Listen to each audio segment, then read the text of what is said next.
다음으로 국내 사건 사고 소식들도 사실 전해드릴 게 상당히 많습니다. 일단 먼저 생활 이야기부터 잠깐 짚어보겠습니다. 일단 지금 밖에 보면요, 굉장히 봄이 성큼 다가오면서 사실 여기저기 요즘 되면 들리는 소식이 있습니다. 바로 결혼식 이야기인데요. 덩달아서 결혼식 하다 보면 축의금 고민도 빠질 수가 없는데 뜻밖의 이거에 대한 명쾌한 답을 내놓은 분이 있습니다. 홍종선 기자.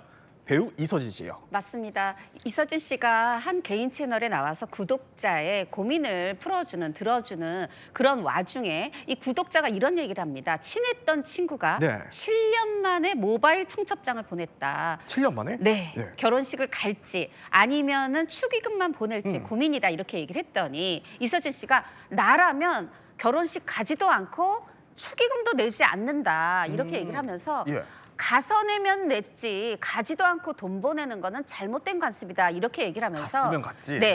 여기서 이제 문제 삼은 건 두 가지예요. 7년 만에 연락 온 게 친구냐? 두 번째는 모바일로 보냈다 이건데 만약에 7년 만에 연락할 수도 있다. 근데 최소한 만나서 야 내가 오랫동안 연락 못했어 하면서 만나서 청첩장 줬으면 갈 수 있지만 모바일 청첩장 이거 문제 있다 얘기를 했고 만약에 결혼식에 가더라도 내가 못 갔다. 근데 나중에 친구를 만나서 미안해 내가 결혼식 못 갔어 하면서 축의금 낼 정도의 친분은 돼야 서로 축의금 내고 청첩장 보내는 거다 이런 식으로 명쾌한 자신의 기준을 설명했습니다. 이서진 씨의 저런 기준이 사실 주목을 받는 건 요즘 워낙 이제 축의금에 대해서 고민하시는 분들이 많은데 그러니까 홍종선 기자 설명은 이거예요. 고민의 포인트는 이게 7년 만에 친구가 이제 연락이 왔는데 이게 직접 청첩장을 준 것도 아니고 모바일 청첩장을 건넸으니까 이거에 대한 고민이 생긴다는 건데 아니 이서진 씨는 이렇다고 해도 우리 홍 기자 생각은 어떻습니까?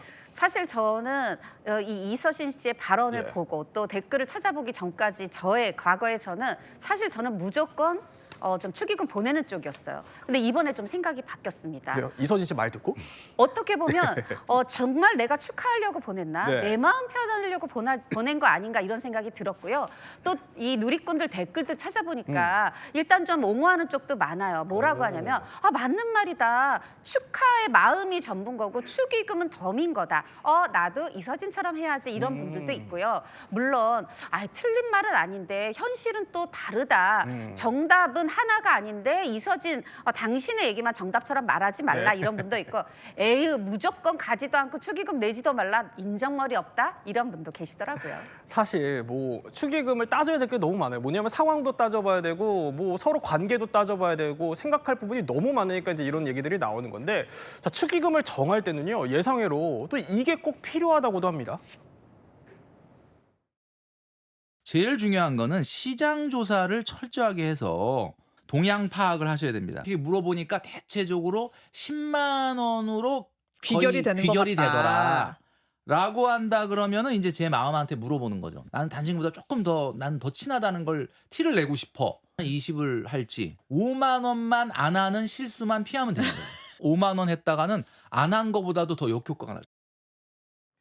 이렇다 보니까 요즘에 저도 봤는데 이럴 때 이렇게 축의금 하세요라는 그 가이드라인이 돌더라고요. 네, 그렇습니다. 저 온라인 커뮤니티에는 결혼식 축의금 가이드가 돌고 또 이게 매해 업데이트가 된다고 합니다. 매해? 상당히 좀 자세하게 기준이 설정이 됐는데 예를 들어서 같은 사무실에서 일하는 동료인데 사적인 대화를 안 한다. 그러면은 결혼식에 안 가고 5만 원. 또 1년에 한두 번 안부를 묻는 관계가 초대를 했다. 그래도 결혼식을 안 가고 5만 원을 내면 된다고 합니다. 그런데 친한 직장 동료 같은 경우에는 일단 결혼식에 참석을 하고 10만 원이고 또 친구 같은 경우에도 만약에 이번이 처음이 아니다, 재혼이다라고 하면 5만 원에서 10만 원 정도로 설정이 되어 있습니다. 또 이 친인척 관계 같은 경우에도 왕래가 없는 먼 친척이다라고 한다면 10만 원이고 이제 친조카 같은 경우에는 50만 원에서 최대 100만 원 정도다라고 관계별로도 설정을 해놨습니다.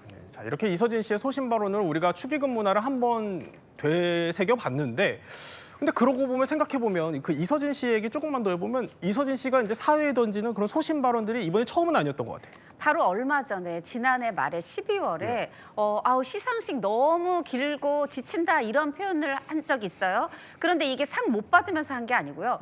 본인이 연예대상에서 최우수 상 받으면서 한 얘기입니다.